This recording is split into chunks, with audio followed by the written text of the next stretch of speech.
Hello, welcome back to Kaleidoscope, the television show where we cover all the local artists of the Chattahoochee Valley. And that's all art. That's not just painting, that's any arts that you can imagine. For instance, today we have Steve Scott, who I know from the Shadowville All-Stars and drumming and spoons. But turns out I don't really know all about Steve. So I want to start from the very beginning. Where were you born? And what were your influences, things like that? I was born in Mobile and grew up in Fairhope, Alabama, which is kind of an artsy, hippie kind of town, always has been. Went to school at Auburn, spent a year in architecture, and found out I wasn't weird enough, even though I thought I was weird enough, and switched to music. My real education was probably in the girls' dining hall. I worked there, went to school 14 quarters straight because I didn't want to miss anything. Well, you're in the girls' dining hall. You sure don't want to miss any of that. I'm not. Okay. You were in the real Alabama education. All-State Band in high school? Right. I played drums, and we had a great band director who encouraged me, Blanche Simmons, who's since passed away. But I practiced a little bit, probably the only practicing I've done in my life, and made it for all 4 years. So that was a lot of fun. Oh, yes. Practicing, can tend to lead to staleness. But Steve's got the natural ability. He's one of the Shadowville All-Stars. That's really where I know him from the best. He's also a poet, which we'll get to. Pretty much just another Renaissance man of our area. Influences, this one thing I like to ask is, sometimes your influences are not necessarily exactly what you become, but what person gave you that spark to put the pen to the paper, put the mallet to the skins, the spoons. Well, some were people, but some were really experiences. When I was in high school, that was back before integration, and I was enthralled with the Baldwin County Training School marching band. Oh, yeah. Particularly the drummers, and so I would go out to the black football game, the only white person out there, and by halftime I was sitting up in the bleachers with the band, and they'd say, "Can you do this?" And so that's where lots of rhythm, yeah. I noticed that there's in your bio, which I didn't know, all this deep history of Steve. I know him on a different level, but I noticed that you were raised for a time by Negro trustees in a prison in Montgomery. I noticed that there seems to be a lot of black influences, which is good for the jazz and the soul. Those were different times. My granddaddy on my father's side was Alabama State Highway Commissioner, and he would get trustees out of the prison. I'm sure this is not legal today, but they did the washing and the cooking and chauffeuring, and so I had some favorite people. One of my favorite guys was Wiley, who had killed 3 guys with an ice pick. So I remember him. I was only 5 years old. Was he a musician also? Sounds like a blues man. Some of those folks were. I remember listening to harmonica down in the basement. Oh yeah, some of that real blues, the real stuff. Oh yeah. I know that you went on, let's see, the childhood, as far as storytellers, writers, who intrigued you as a kid? Some of those great Southern writers. Any of those people influence you at all? Carson McCullers? Well, as far as poetry, we have this condition in our family called, I call it rhyming couplet disease. We can't stop it. Sometimes I even answer people in verse. The old country Irish limericks and things. So we've just all had it in the family. But I grew up with Edward Lear and Ogden Nash and the nonsense Dr. poets. Seuss. Yes. So I loved all that kind of Shel stuff. Silverstein in modern days. And so that shows itself in these 2 books, children's books I've written because they're both in verse. Yes. So we have a good time with that. And I have a little poem I wrote about the local poet society I'll read later if you want me to. We're going to get to that when more of the present. Sounds like you're influenced. Definitely, I'm seeing a lot of the trickster poets, the nonsense poets, the artists. I see a lineage there all the way because you've got from this earlier days, ancient times of the Creek Indians, on up into like your dealings with the early to mid 20th century black folks of the area, which had their Brer Rabbit trickster nonsense stuff, into the more Irish, the Lear and the Jabberwocky things. Oh, And yeah, I love see the a lot Jabberwocky. I see why you're a perfect Shadowville All-Star. He's got the entire, I did, the weird old South, as we call it, you know. as part of my Toastmaster speech Tuesday night, I ended up with the Jabberwocky. So I love that. yes. But I had a lot of family influences. My mother's side of the family were Scotch and Irish, so I had relatives in South Africa and Canada and Australia.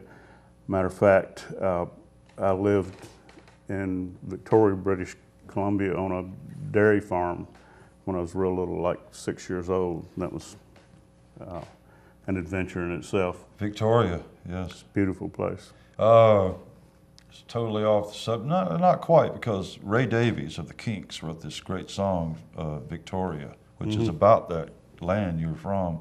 Another great nonsense writer. Now, I just have to say that really, you're really intriguing me with the poetry angle. Here's some of Steve's books. I think they're probably available at Judy Bugs or somewhere, or they will be now maybe. Or you got a contact address where someone can find you. I have a Facebook page, Kudzu King Productions, and a website, thekudzuking.com.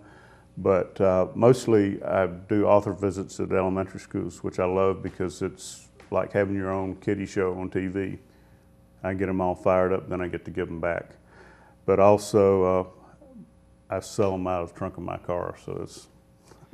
And you mentioned the Kudzu King. I have a connection with that, which we'll deal with later. But you've got, I'm reading here is some of you've got a land, you probably have a lot of kudzu you're cutting through. What was this? Do you know what I'm talking about? You're clearing some land and so forth like that? 6 acres or something like that? No, when I was in high school, I worked with a surveyor, which I thought was romantic, hacking through the jungle with a machete and yes, kind pulling of a the Hemingway chains. thing. Yeah. Yeah, but nowadays it's all infrared and GPS and everything. So, You did the Indiana Jones yeah, that thing going there. Yeah. I thought I guess, Indiana Jones when I was Yeah, doing that. You can do that in your own backyard. Everyone can be Indiana Jones. Just get out there and live it. Back to the history, when I finished up at Auburn, I finished up early since I went straight through and then went in the Navy.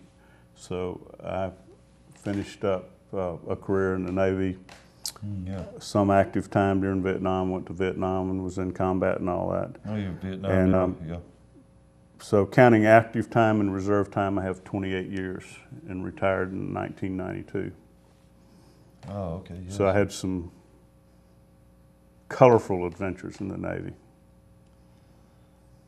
Yeah, I spent a lot of time in the very artistic area for a sailor, and it's like if you're in the Navy, you're going to be in Alameda, right there at San Francisco, with the Beat Generation and all those guys right across the bridge. Well, I missed that. My ship was out of Norfolk, but we left for Vietnam the second day I was on it. Ah. So I managed to get to Hawaii and a lot of countries in Southeast Asia. Then we were picked out of 1,000 ships in active service at the time to make a 6-month South American cruise, which was like a fairy tale. That sounds like definitely some great inspiration there. We even had to wear dress whites to put the garbage out. So. Well, we got to take a break to sell a few things. Art and commerce works hand in hand here. Thanks for joining us for Kaleidoscope. We're with Steve Scott, local Renaissance man, and we're going to be back in just a couple of minutes. Stay with us.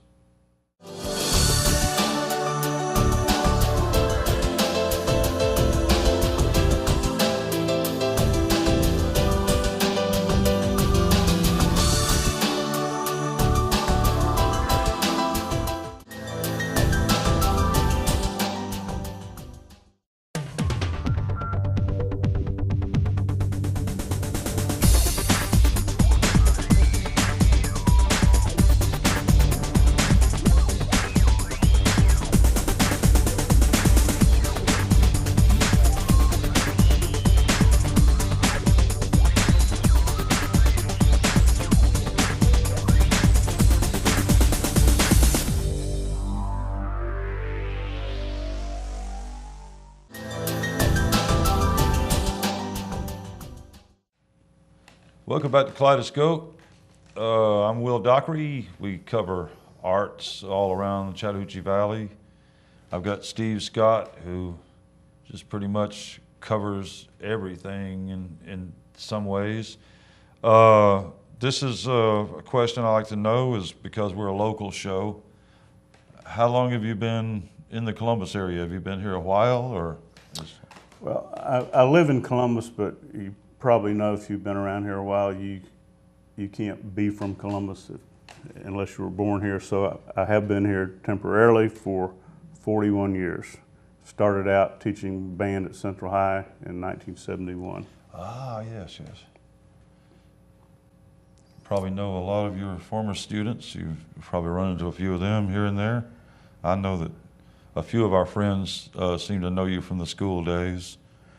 Well, it's funny. We never won any major prizes or anything, but we had a lot of fun. We did a different halftime show every week, and we must have done something right, because there are about 30 of them still following me on Facebook, and my students are now 53 to 58, so that's a lot of fun. Matter of fact, one of my former students, Mark Glover, marches with me at the alumni band every year at homecoming, and I call Mark my seeing eye drummer. Mr. Scott, we're going to turn right in 8 steps. So.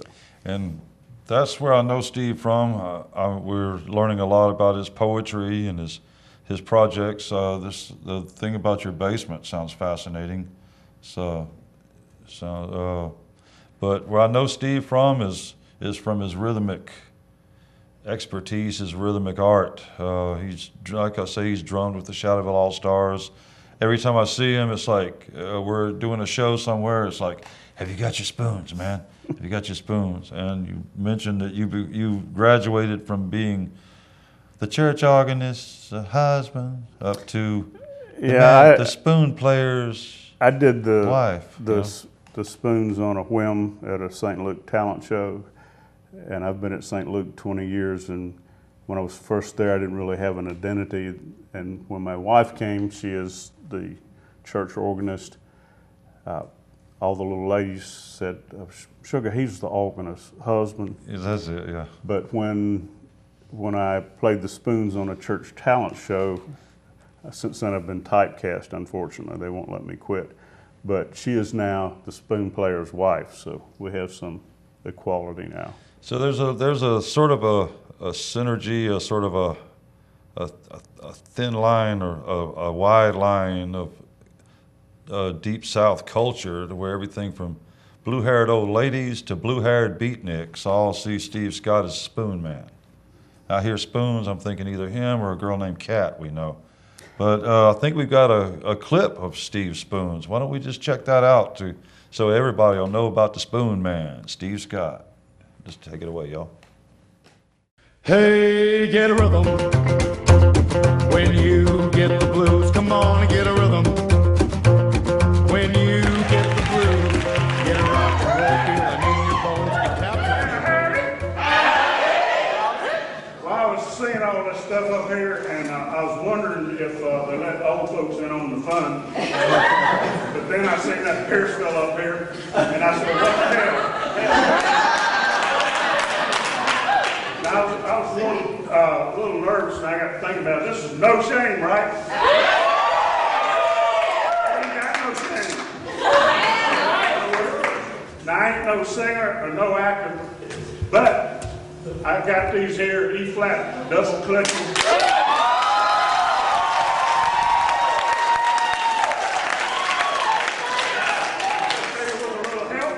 We can make some noise. Are you ready?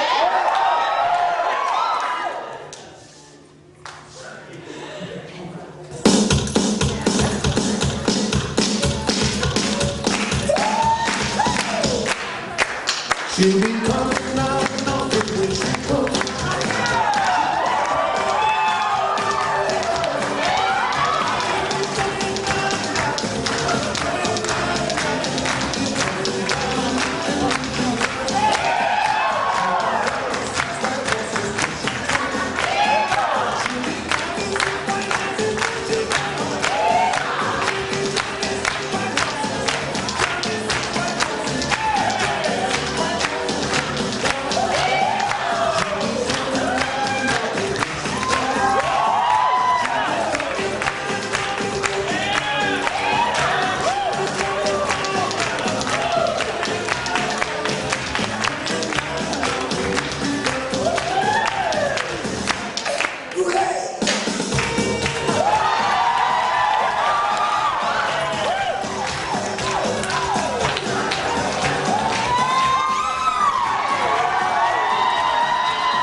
I hate to really solidly typecast you there, but I think that you're like Will Shatner. If it fits, it fits. And I think that you got, I mean, you go everywhere from I think you quoted this like bawdy country songs to Hymns, to elementary school alma maters. nonsense poetry, straight poetry. We discussed earlier, some old friends of mine I haven't seen in a long time. Maybe like to bring them on the show sometime in the future. Ron Self and the Columbus Poetry Society, which is some very good stuff. Great poets in this town. As they're artists of everything. It's like maybe it's drinking of the water of the Chattahoochee or whatever it is. It's like we've got so many great talents here. And did you want to tell us something about the Poetry Society, or would like to read some of your poetry? Well, they're a great group. Ron Self and Elsie Austin and all those folks. They let me come every once in a while, and I enjoy that. Let me interject this. Elsie's there. I haven't seen Elsie in quite a while. Great songwriter, great poet. Oh, yeah. She and my wife are grade school friends. Oh, They've been around a long time. Yeah, love Elsie. She would actually make a great guest on the show one day. But we'll get to And that I was later. trying to think how long I've known you. I think you came up out of a bog at Hog Bottom. Okay, that's definitely a hog bottom time. Yeah, Definitely. or the Doonanny. I'm kind of wondering, how long have you been involved with the Poetry Society? Well- Because I was going when they were in the basement of the old library. Were you a part of that? No, I just go every once in a while. I thought I might have known you way back when our No. hair were black. I was, when we both had black hair or something, you know. or hair, period. Now we look like alternate universe Burl Ives figures, you know, both of us, you know. Well, I just go every once in a while when they let me read something, but there was a special presentation at the River Center, which was kind of a regional poetic symposium, and my wife wanted me to go. And so we went, and they had some folks from Birmingham, 6 in a panel, and they were all very good, but way past me in ability.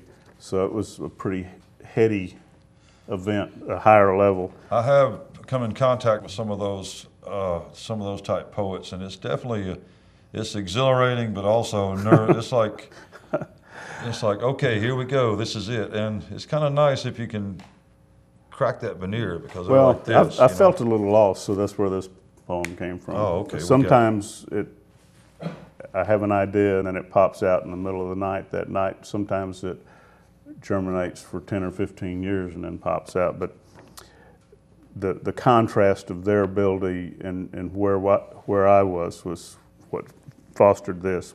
This is called The Wonder of It All. My wife had wanted me to see the Columbus Live Poet Society. She had some passes someone had lent her, so off we went to the River Center. There were learned folks from all around, including 6 experts from out of town. There was not a whisper, nary, not, as the poets mused in uffish thought. Our wonder hath wandered, quoth a cryptic man, a goateed sage from Birmingham. After endless wonderment during misspent youth, from wonder we now remain aloof. His words rang true, everything he said, and set up fresh wondering in my head. In youth I'd spy a twinkling star and wondered just what you are. Now with aches and gray hair flowing, I wonder just where I'm going. I wonder too about the stars above. I wonder who wrote the book of love. I mourn the loss of Pepsodent and wonder where the yellow went. Oh, so much wondering in my head, I've even wondered about Wonder Bread. And I guess that'd be a social blunder, not to mention Stevie Wonder. I listened to their poems, profound, witty, sophisticated, urbane, uptown. And from all this wondering, one thing came clear. I wondered, what the heck am I doing here? Yes. That's the wonder of it all. Great to have some poetry back on the scene. And the poetry meetings are every other Thursday and usually in Phoenix City Library. Is that right? Am I correct here? Well, the ones I went to were at Ron Self's house on Broadway.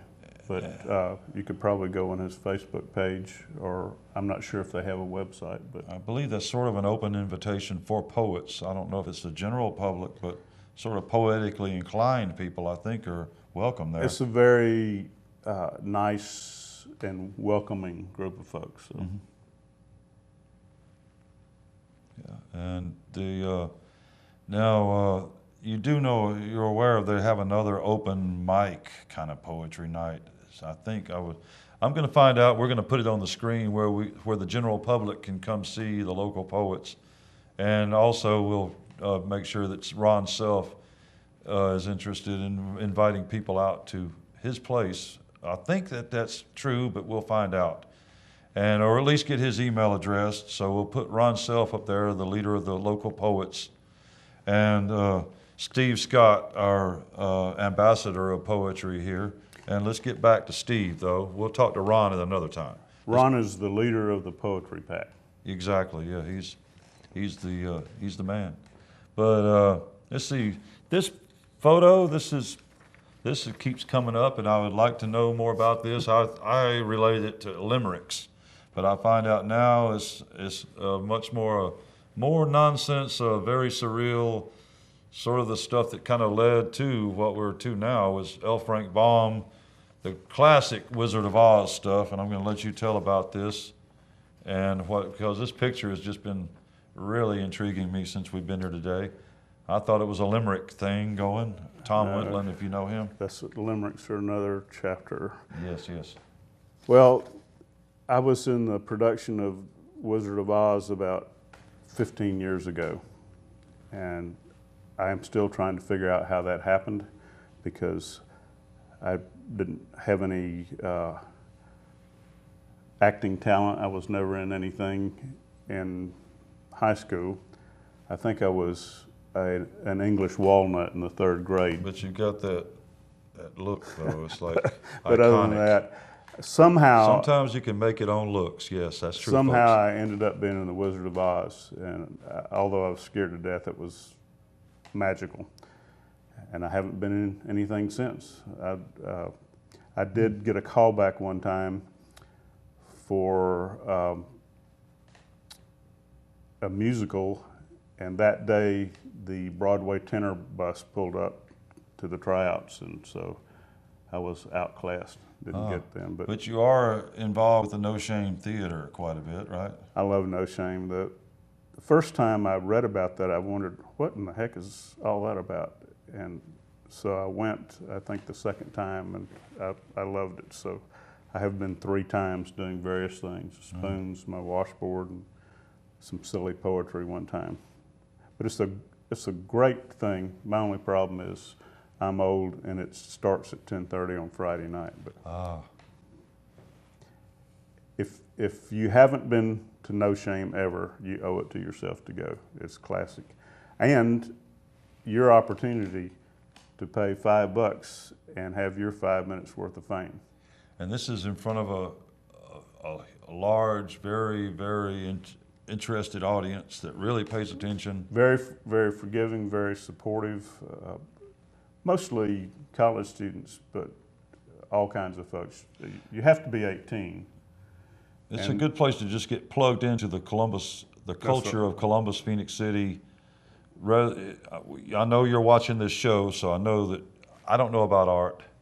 You don't know about art, but that's why we bring these folks in to teach us about it. No Shame Theater. It's just a lot of fun. Besides having to be 18, the rules are it has to be original, you can't break anything, and you have 5 minutes. At 4 minutes, the lights dim, and at 5 minutes, if you're still quacking, they turn the lights off. It's like bam, boom, bam, make it happen. Make it so, engage.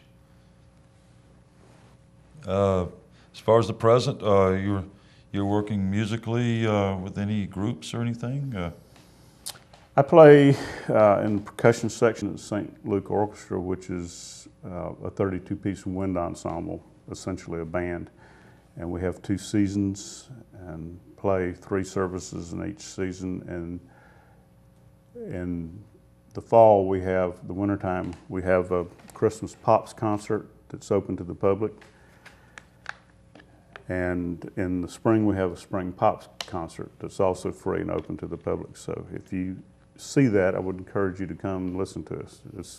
It's fun to play with some players that are really, really good. Every once in a while, I borrow a tuba from somebody and play in Tuba Christmas. And if you've never been to Tuba Christmas, that is an event in itself. They do it all over the world. In Atlanta, they have some 400 baritone and tuba players at CNN Plaza, I think. Wow. They have it here. I play in the Auburn Alumni Band every fall homecoming. As I mentioned, one of my former students marches with me. It's a lot of fun. And as everyone watching this knows, this is Auburn country. Last year I was out on the field. We had 314 in the alumni band, from recent graduates to people older than me. And we were out there on the field, the Sparkly Majorettes and the Homecoming Queen and the student band 375. And right there in the middle of the field, it hit me that that was my 50th year of Auburn band. Oh, wow. So I got a little bit emotional. So. And what else do I do? I play some with the Cavaliers. Oh, yes, that's right, the Cavaliers. I'm working on my big band skills. Sometimes I get to play at the loft, here or there. The jazz nights, Cavaliers do play occasionally around town. We just had a annual fall concert at the band shell at Lake Bottom. It was wonderful. We had about 300 people sitting out there in the darkened lawn chairs. Very enthusiastic audience. And that's already passed, but that will happen again. So maybe we'll get you on the show in another time period before that, so that the folks can get there and see this. Because if you haven't seen Steve and all his comrades performing in various mediums and various genres, then you really got to see him to really catch it. You know, it's like he's one of the Shadowville All-Stars. If he's there with some drums, he's my choice for drummer, because he's got that jazzy feel. But I would like to also mention, since you said jazz, about the Columbus Jazz Society. oh, absolutely. Because I'm a lifetime member. Liberty Theater now, is that right? Over in the old We're part at of St. Thomas Episcopal Church now. Oh, is that right? We I'm had glad to move- find that out. We had to move due to all that construction they have going down And there. do we have an address that we can put on the screen for that? Or is it I don't monthly have meetings? the exact address, but it's Hilton Woods Drive, St. Thomas Episcopal Church. But the Jazz Society just celebrated its 25th year, and it's a great group. It's the second Sunday of every month from 6 to 9. There's a featured band for 2 sets, and then a jam session where any musician can sit in. Sometimes I get to do that, so that's fun. But it's one of the best kept secrets in Columbus. There's some If you great like stuff. jazz, then you need to come check out the Columbus Jazz Society. It's a wonderful group, and we have some Oh, outstanding, that's fabulous stuff, yeah. outstanding groups that come. Yes, definitely. Yes, so that's one thing about it, is people that, that's the great thing about East Alabama Cable Television, Channel 7, Minstrels on the Block, this show, and generally all the guys that put this stuff together, is that there's just such a rich undercurrent of great stuff that you just don't catch unless you really know where to look in this town. But we've got literally hundreds of talented musicians, Well, a poets, great artists. place to look, as you know, is Playgrounds Magazine. They're super about giving any group some publicity, and the lady there is great to work with. So if you want to know what's going on That's in Miss Columbus, Mickey Carson, yes, artistically, or pick the heart up a copy Columbus. of Playgrounds Magazine. It's available many places downtown, particularly at Iron Bank Coffee. Yes, Iron Bank Coffee and dozens of other locations. We're going to take a little pause for the cause. We got to sell a few biscuits, but we will be back shortly with Steve Scott, and going to learn some more things about art, which that's what we're here for. Thanks. Kaleidoscope, be right back.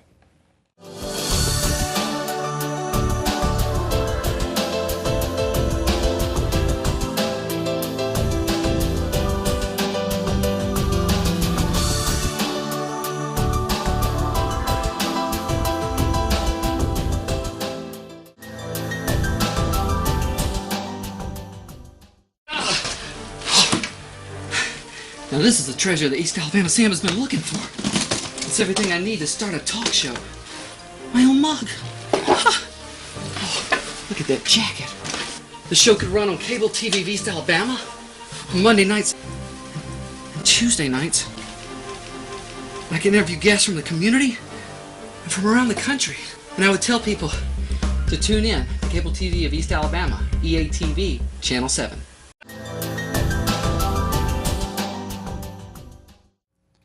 Hello, welcome back to Kaleidoscope. I'm Will Dockery. I'm here with Steve Scott. I'm enjoying his book, one of his books, which is Katie and the Kudzu King, illustrated by Donna K. Bailey from Pine Mountain. And why don't you just give us a little a little scoop on what the books are about. You've also got Grunions with Onions. And why don't you just give us a little scoop on these books and definitely these, well, we'll tell you where to find these in just a moment. I've gotten these books published in the last 2 years. They're actually stories that are 20-something years old. I wrote them when my younger kids were 6 and 9, and they're now 27 and 31 or 28 and 31. Beautiful work. This is about a little girl from New Jersey who comes to visit her country cousins in Georgia, and the kudzu scares her because it's hanging all over the telephone poles and the trees, and it looks like monsters. And the book came about because we used to like to look for animals and monsters like, oh, there's a T-Rex, or there's a mother monster. So that was something we did when we were riding around. So that was the start for this. A couple of years ago, I found a wonderful artist who agreed to illustrate these books. And I'll give you an example. This is about the kudzu. Really gorgeous. She work. did these in colored pencil. I like to draw, so I usually do a pen and ink sketch, and we really communicate. She's kind of an aging hippie like me, and we talk this over and exchange ideas, so it's a wonderful process and a wonderful partnership. Donna lives up in Pine Mountain, and she does fantastic work, huge oil paintings and so forth. We're going to see about getting her on the show soon. How about if I quote Elsie Austin, one of our good friends here, about you and Donna? Storyteller Stephen Scott and illustrator Donna Bailey have combined the best of both worlds in this rollicking tale of one boy's dislike of vegetables. As a writer and artist, I consider this a creative marriage made in heaven. Children and adults alike will get lost in its delights. And that's Grunions with Onions. And tell us a little bit about that one. This book came about because my younger children, Stephen and Sarah, would tease me about my efforts to get them to eat right and try new foods and be adventuresome in their eating. And as adults they are, so I guess I did a good job, but they kind of made fun of me. So one night I read them a bedtime story that was kind of lame, and Stephen said, "Gee, Dad, that one wasn't so hot." And Sarah said, "Yeah, we can do better than that." So I challenged them. I said, "Okay, smarty pants. That's really good. We should have them Come on the up show with an too. idea, and we will do the book." So they did, and I asked them, how does it end? And they thought and thought, and they came up with that. And I asked Sarah, who's a good artist, what does he look like? And she drew this little cartoon. And then I said, what do you want to happen to them? And they went through that. And since they have the same rhyming couplet disorder, we decided to do it in verse. Matter of fact, both of these are in verse. So this book, and when I go to elementary schools for author visits, the kids really like the fact that some other kids their age actually wrote a book. So we talk about that a lot, particularly with the older kids, how the creative process works. This one is about a little boy who doesn't like vegetables, and he hates his mother's cooking, and he particularly hates casseroles. And he has a tantrum one night. In Columbus, we would call that a hissy fit. And goes out late at night on his bicycle to find some real food. And everywhere he goes, he has a spooky adventure, and it gets worse and worse. Yes, For example, here he arrives at Billy Bob's barbecue. yeah. Billy Bob is a very large pink hog, and he discovers that this happens to be a people queue for pigs. Which is got a slight nightmarish quality, so it's good for like kids and adults, because kids love to be scared as much as adults. So it's great stuff. Well, some people rail against that, but you think back to Brothers Grimm and Hans Christian Andersen. Edgar Those Allan are pretty gory children's tales about Oh, witches. yeah, and- yeah. And we're in the deep South where, you know, you definitely, if you want your kids to mind, you put the fear of God in them. I want to show you one thing here. Speaking of the South, this is just one beautiful picture of Donna's that I definitely would like to talk to her. This strikes me as, this is, if the South had won the Civil War, the entire world would be covered in kudzu. Anyway, what we're going to do now is get your contact information where people can find these great books and your poetry and your music. And we're going to put that on the screen if you'll tell us how people can out there can find Steve Scott. I have a Facebook page, so if you're a Facebook user, it's called Kudzu King Productions. I also have a website that a local man, Lucas Schaefer, did for me, and I need to do a better job of keeping it up, but he did a fantastic job. Lucas Schaefer, Right. another artist of the area. Stand and Stretch. Anyway, the website is www.thekudzuking.com. And I put on there when I do my author visits at elementary schools and so forth. So that's it. And if you you- see an old man in a gray car, hail me down and I will sell you a copy out of the trunk of my car. And you have in your basement, you have a venue. What's that all about? Just real quick. Is that for friends or can That, for can the my All-Stars guitar come? playing friends, we just had a family reunion on my wife's side. We had 60 people in the house, most all musicians, so we had 6 or 7 guitarists playing. We were singing hymns in 4-part harmony, and I was playing drums. We have a big sound system and mixing board and track spots, and so it's my own little nightclub. Sounds like maybe Shadowville All-Stars should have a look at that possibly. But anyway, next week, more art. Steve Scott, great to have you. Pleasure to have you with us. Thank you. And next week, Channel 7, Kaleidoscope. I'm Will Dockery. I don't know about art. You don't know about art. That's why we bring guys like him on here to teach us. Later, folks.